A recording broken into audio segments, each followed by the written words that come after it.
All right, today we're talking about the ways that minerals form. Okay, and there's 3 different ways that minerals form. And lucky for us, 3 of them have a common theme. You're going to pick up on this theme right away. Okay, so we're going to talk about the ways that minerals form. The first way that minerals form is through crystallization of magma. So this is taking magma or lava and having it cool, having it solidify. And when I think of magma, I think of this big element stew. So inside this magma, there's a wide variety of different types of elements. And those elements are usually as ions. And think back, you might know what an ion is. Okay, an ion is an element that has a charge, either positive or negative. And what happens when the magma cools is those ions, they get closer and closer because there's less heat, less energy keeping them apart. And when they get close enough, a positive and a negative ion will form a bond. And when that bond forms, it produces a very small microscopic crystal of a mineral.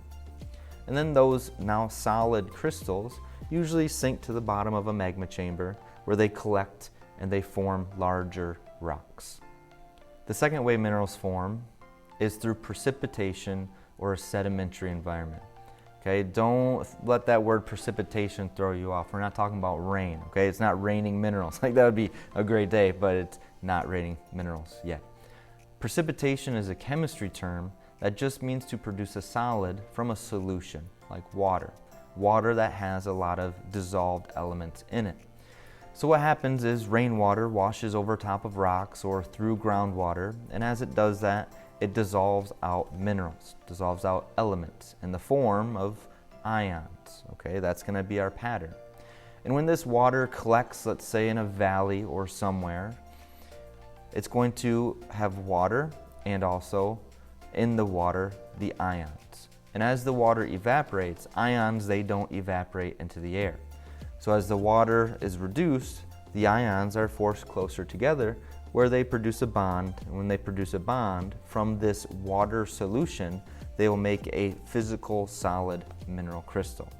Again, those collect on the bottom of, again, let's say the valley floor, and it builds up mineral layers, rock layers.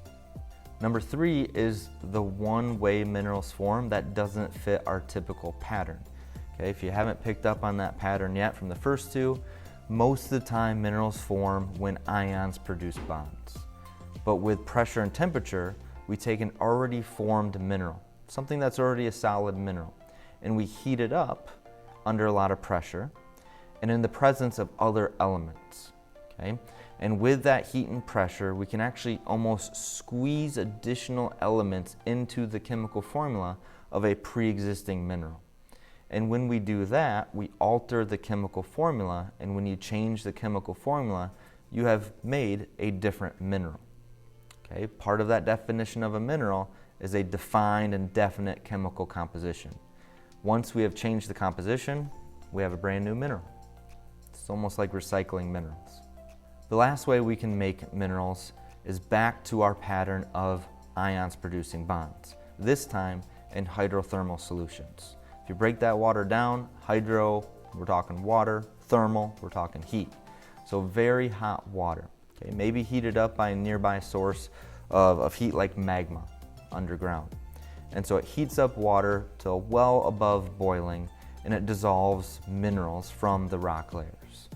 And as that water cools, sometimes very rapidly, like let's say at Old Faithful in Yellowstone National Park, okay, as that water cools very rapidly, the ions that are used to be held apart by the heat of the water, those ions are allowed to get very close together, produce bonds, and they produce mineral crystals the same way we do in magma and also sedimentary environment. That's all we have about mineral formation today. Please make sure you're doing all the work you have to in class and make sure you're asking questions. Thanks.